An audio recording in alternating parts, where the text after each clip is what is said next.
In this video, we're going to go through Descartes' Rule of Signs. So it says, let f of x equal a sub n times x raised to the n plus a sub n minus 1 times x to the n minus 1. And we do that until we get to where we get towards n. So we're at a sub 2 of x squared plus a sub 1 of x plus a sub naught. We're going to let that be a polynomial with real coefficients and that our a sub naught is not 0. So we can determine the number of real or positive real zeros of f and negative real zeros of f. And that's what this step 1 and step 2 is right here. So for step 1, we can find our positive real zeros of f. So it's either going to be equal to the number of variations in sign of f of x or less than that number by an even number. Okay, so it's going to be equal to or less than by an even number.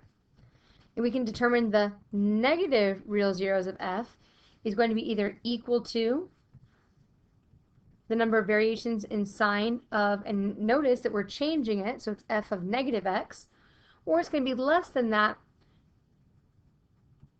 also by an even integer. So let's kind of go through what this is talking about here. Let's do an example. So I'm going to move this up a little bit. Okay, so here in our example, we have determined the possible numbers of positive and negative real zeros of f of x equals 3x to the third minus 5x squared plus 6x minus 4. Now it's not asking us for what are the zeros. It wants to know about how many positive ones should we have and about how many negative ones should we have. So the first thing we're going to do is we're going to look just at our f of x. And so here, if we look right at our f of x, we see that we have a positive here, right? That's a positive. And then it changes to a negative. And then it changes back to a positive and changes back to a negative.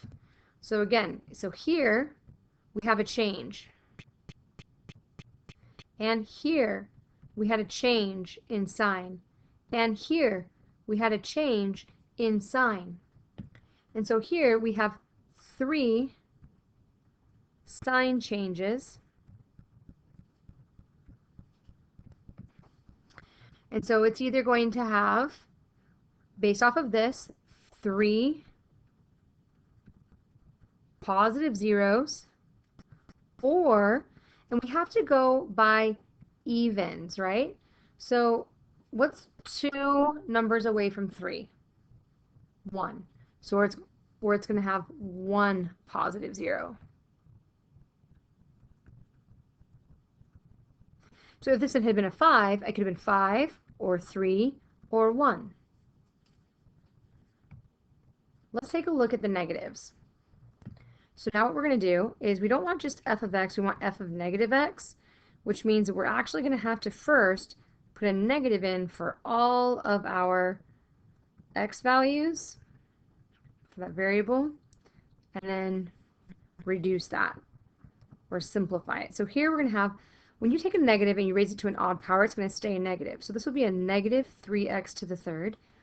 When you take a negative and you square it, anything to an even power, it's going to turn positive. So this is going to stay a negative 5x squared. Then a positive just times a negative would be a negative. And then we have the minus 4.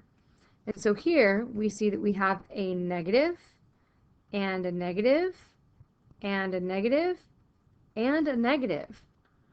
And so here we see there were no changes.